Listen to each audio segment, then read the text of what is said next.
Did you know that on the set of The Exorcist, a fire mysteriously destroyed large portions of the McNeil house set, but left Regan's bedroom strangely untouched? This eerie event halted production for weeks and fueled rumors that the film itself was cursed. Whether you believe in curses or not, there's no denying that The Exorcist, released in 1973, shook audiences worldwide and redefined the horror genre. From viewers fainting in theaters to religious outcry, it created a cultural storm that still rumbles through popular consciousness today. Let's explore the unbelievable tales behind this legendary supernatural thriller, stories of dedication, fear, and the lengths to which a creative team went to capture terror on film. 1. Inspired by a real 1949 exorcism case.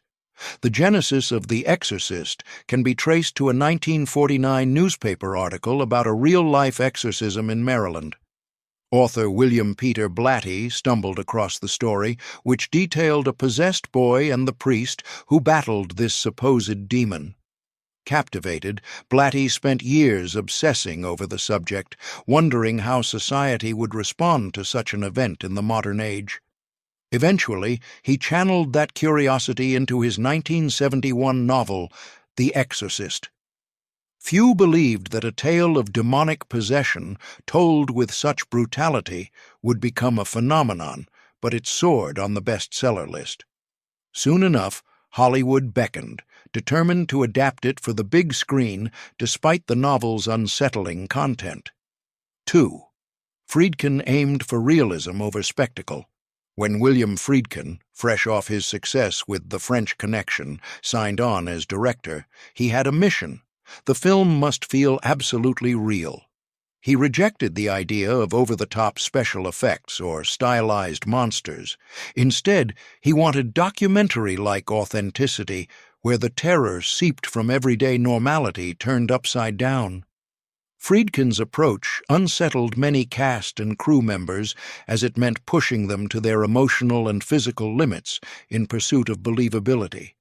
The result was a production atmosphere as charged as the film's storyline, with some participants admitting later that they'd never experienced anything so intense. 3. Linda Blair, cast after intense auditions. Linda Blair was only 12 years old when she was cast as Regan McNeil, the possessed child at the heart of the story. Initially, the producers struggled to find someone who could tackle such a disturbing role. They auditioned countless girls, but many parents balked at the violent, profane script. Blair's mother, after meeting with Friedkin, was reassured that the set would be safe and that Linda's well-being was paramount. Linda ended up auditioning multiple times, each test revealing a surprising maturity and willingness to confront dark material. That confidence convinced Friedkin and the producers that she was the right choice, though no one anticipated how iconic her performance would become. 4. Ellen Burstyn focused on the mother-daughter bond. Ellen Burstyn, playing Chris McNeil, Regan's mother, was initially wary of the script's explicit elements, from the brutal language to the intense violence. Yet she recognized that beyond the demonic spectacle lay a nuanced mother-daughter relationship, anchored by love and desperation. She signed on, determined to convey a parent's anguish when confronted with an unimaginable threat. Burstyn said later that The Exorcist was never just about shock. It was a deeply human story of a mother grappling with an inexplicable evil. 5 real priests advised and blessed the set. Friedkin enlisted genuine priests as technical advisors, including Father Thomas Birmingham, who not only provided spiritual context but also appeared in a cameo. The presence of real clergy on set reassured some of the actors. At times, certain crew members grew paranoid that they were venturing into forbidden territory, dabbling too freely with dark forces. Birmingham offered emotional and spiritual support, even performing blessings on set. This underscored how profoundly everyone felt the film's subject matter. This wasn't just a monster movie, it was dancing on the edge of religious taboo. 6. Spider walk scene was cut, then restored in 2000. One of the most infamous additions to the story was the spider walk scene. In it, Regan descends the stairs upside down and backward like a contorted insect. Friedkin originally cut it from the 1973 release, feeling it arrived too early in the film and was too jarring. Over 2 decades later, in the 2000 re-release, audiences saw the scene inserted, horrifying a whole new generation. That single moment became a test of nerves. Some viewers consider it more nightmare-inducing than the head-spinning or projectile vomiting combined. 7. Projectile vomit was pea soup. Real reactions ensued. Let's talk about that projectile vomiting. It was actually green pea soup mixed with a bit of oatmeal. Linda Blair despised the taste. The practical effect was so potent that during shooting, whenever Regan was supposed to spew it at an actor, it often caught them off guard. In the final cut, you see genuine reactions of disgust. The comedic irony is that the soup brand, Anderson's, soared in fame afterward, though Blair herself likely never wanted to taste it again in her life. 8 bedroom breath scenes used freezing temperatures. Friedkin was meticulous about capturing the exhaled breath in Regan's bedroom scenes, so he cranked the set's temperature far below freezing. Some nights, the cast's breath hung visibly in the air, an effect nearly impossible to fake in post-production. It meant the cast wore heavy coats between takes, occasionally shivering under blankets. Linda Blair in her nightgown was especially vulnerable, but the sense of icy oppression served the story. The demon's presence made the room unnaturally cold. Even with modern climate controls, achieving that look still poses a challenge for filmmakers. The Exorcist set an early example of practical solutions to atmospheric demands. 9. Demon voice actress damaged her throat for the role. Mercedes McCambridge's performance as the demon's voice was truly punishing. She chain-smoked, drank raw eggs, and even swallowed whiskey to roughen her throat, all while harnessing a low, guttural tone. The result was terrifying, layering Linda Blair's mouth movements with a rasping, inhuman presence. McCambridge had been a respected radio performer known for her vocal range, but this job took her to extremes. She said afterward that it was worth it for the cinematic impact, but left her physically drained, with her vocal cords battered by the experience. 10. Voice shifted from Linda Blair to a guttural demon. A small but significant detail, Linda Blair's real voice is used in the earlier stages of Regan's possession, giving way to McCambridge's demon voice only after the entity tightens its grip. This shift from a scared, innocent child's tone to a monstrous growl underscores the progression of evil taking over. Audiences sense that Regan is slipping away, replaced by something ancient and malevolent. That layered approach, employing multiple voice tracks, heightened the film's creeping dread. 11. Burstyn was injured during a stunt. Ellen Burstyn sustained a real back injury filming a scene where Chris is thrown to the floor by Regan's thrashing. The harness jerked her unexpectedly hard, causing an immediate jolt of pain. Her anguished scream in the movie is no act. Afterward, she used a cane for weeks, and though she recovered enough to continue shooting, the pain lingered. This anecdote became emblematic of Friedkin's intense methods, which sometimes veered close to endangering his actors for the sake of raw performance. 12. Friedkin fired guns on set for real fear. Friedkin's quest for authenticity extended to firing guns on set without warning. He'd do this during scenes that needed abrupt fear or surprise, capturing the cast's genuine reflexes. Understandably, some found this approach unorthodox and borderline unethical, but from Friedkin's perspective, it preserved spontaneity. Over time, his constant search for shock unsettled the crew. Some joked that you never knew if a demon or a gunshot would jolt you next. Still, it contributed to the film's bristling tension. 13. Jason Miller cast for his spiritual depth. Jason Miller was not the studio's top pick for Father Karras, the guilt-ridden priest battling personal demons alongside Reagan's. They wanted a star with more box-office pull. But when Friedkin met Miller, a playwright with a devout Catholic background, he realized Miller had the inward turmoil needed for Karras. That spiritual conflict was genuine. Miller struggled with the weighty theological questions that Karras confronts, pouring that doubt into his performance. After the film, he remained a reclusive figure, uneasy about sudden celebrity, but proud that his portrayal resonated with Catholic and secular viewers alike. 14. Demon face came from unused makeup test. The demon face you see flicker in Father Karras's nightmares was initially a makeup test on Eileen Dietz, who also doubled for Linda Blair in some scenes. Friedkin found the test so disturbing that he inserted it sporadically throughout the film, barely a frame or two at a time. This gave viewers a subliminal jolt, as if the devil's visage lurked beneath the narrative. Those fleeting flashes became a hot topic, with some critics calling it manipulative. But it undeniably got under people's skin, especially in a 1970s audience less used to such psychological editing tricks. 15. Max von Sydow aged up with heavy makeup. Max von Sydow, who portrays the elder exorcist Father Merrin, was only in his early 40s at the time. The makeup team used a combination of latex wrinkles, silver hair dye, and subtle shading to transform him into an elderly cleric. Each morning, he spent hours in the makeup chair, ironically older than some cast members playing younger characters. His stooped posture and weary eyes sold the illusion that Merrin had weathered decades of spiritual warfare. 16. Barf bags handed out at theaters.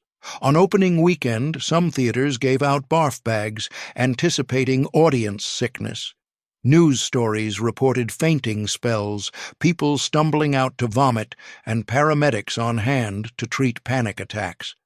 Whether that was sensationalized or not, it fueled the film's reputation as the scariest ever.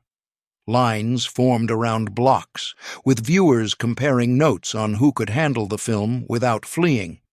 This extreme reaction served as inadvertent marketing, ramping up curiosity for the uninitiated. 17. Church had mixed reactions, praised and condemned. The Catholic Church's response was split. Some clergy praised the film's emphasis on the reality of demonic possession, calling it a cautionary tale about ignoring spiritual truths. Others condemned it as sensational exploitation. The public devoured the debate, only boosting the film's box office draw. Friedkin found it intriguing that a horror movie could stir such theological discussions. Meanwhile, devout Catholics confronted their pastors, asking, "Is exorcism really like that?" The Church had to navigate whether to see it as helpful exposure or a trivialization of a serious rite. 18. Blatty and Friedkin clashed over the ending. William Peter Blatty, who also wrote the film's screenplay, and William Friedkin clashed over the ending.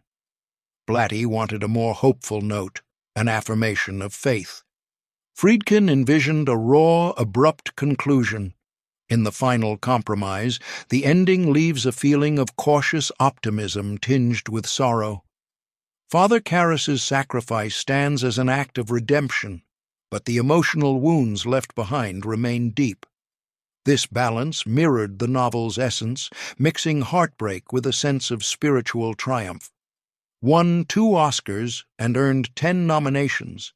The Exorcist soared at the Oscars with 10 nominations, an unprecedented haul for a horror flick.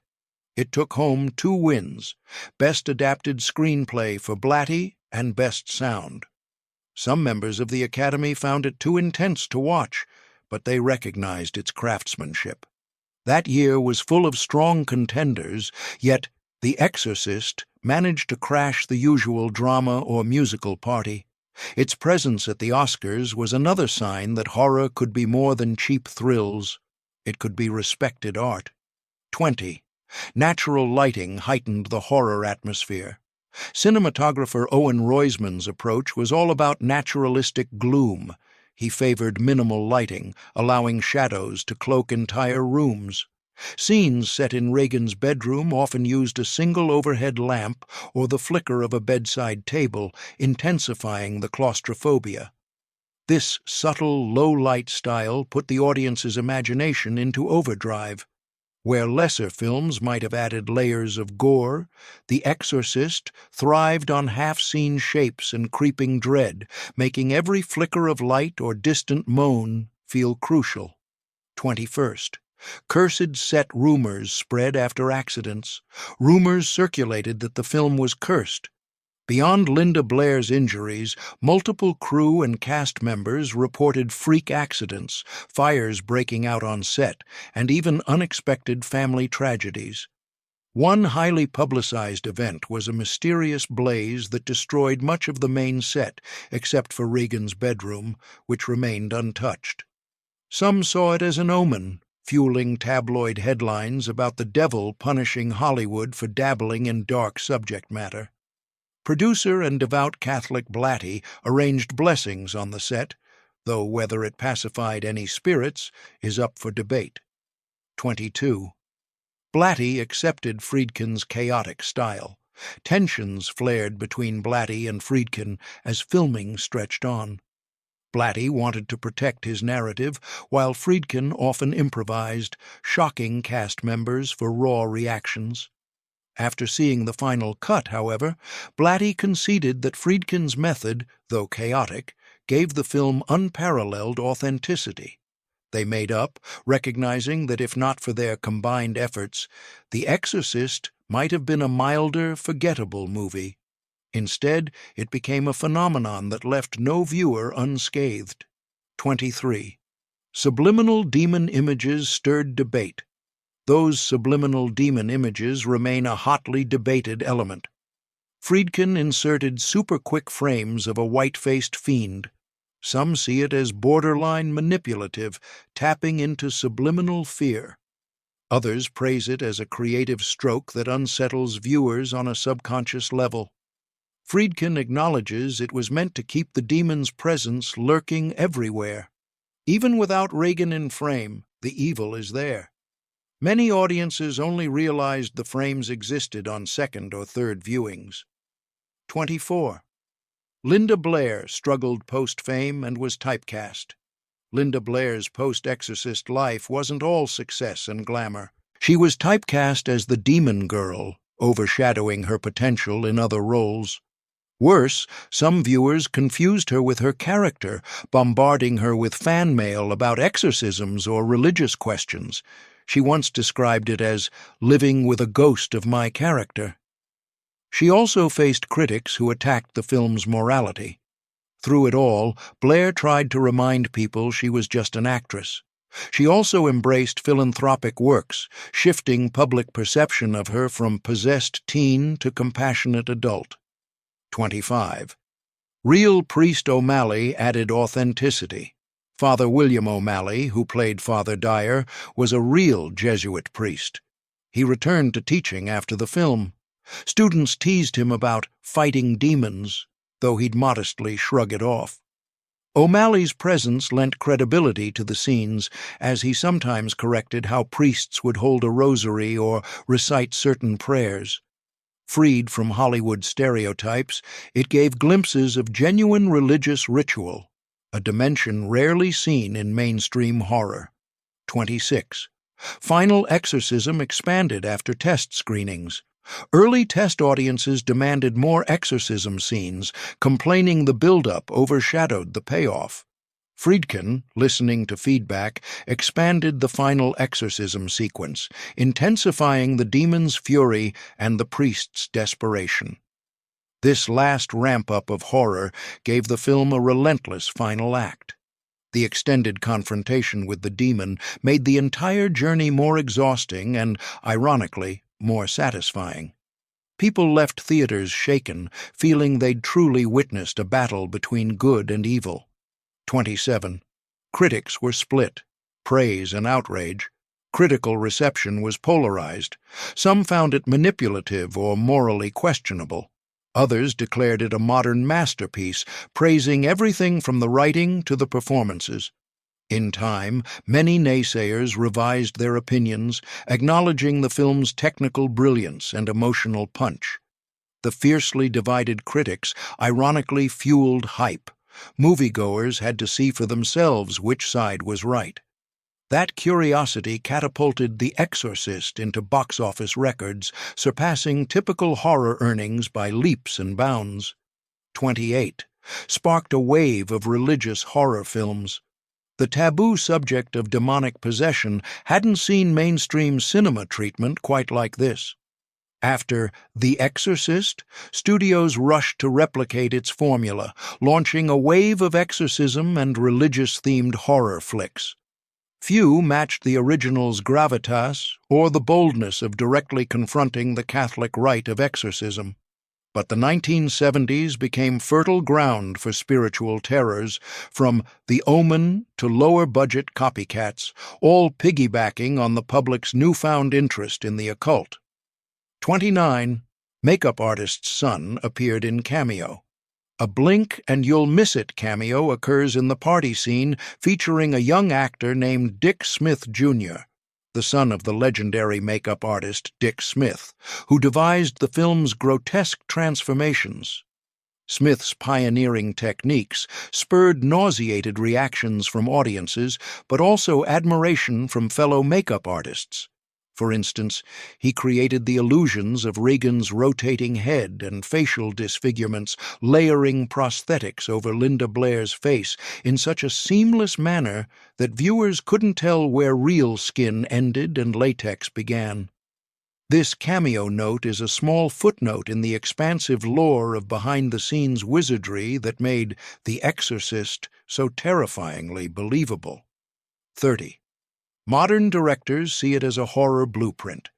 Modern horror directors, from James Wan to Ari Aster, hail The Exorcist as a foundational text. Its willingness to tackle theological horror with grounded realism set a high bar. Scenes of Regan convulsing, vile language spewing from a once innocent mouth, all couched in the everyday setting of a family home, remain potent images in the cultural psyche. The lines between documentary realism and supernatural dread taught future creators that sometimes the scariest monster is the one that might exist beyond our rational understanding. And maybe that's the core lesson.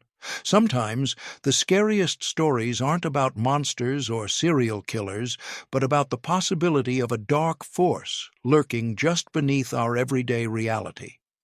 By forcing us to confront those fears, The Exorcist became more than a movie. It became a lasting piece of cinematic folklore, challenging us to acknowledge the unexplainable. Whether you believe or not, the legacy of The Exorcist endures, an eerie testament to how fear, faith, and film can combine to create an experience so intense that audiences still shiver at the very mention of its name.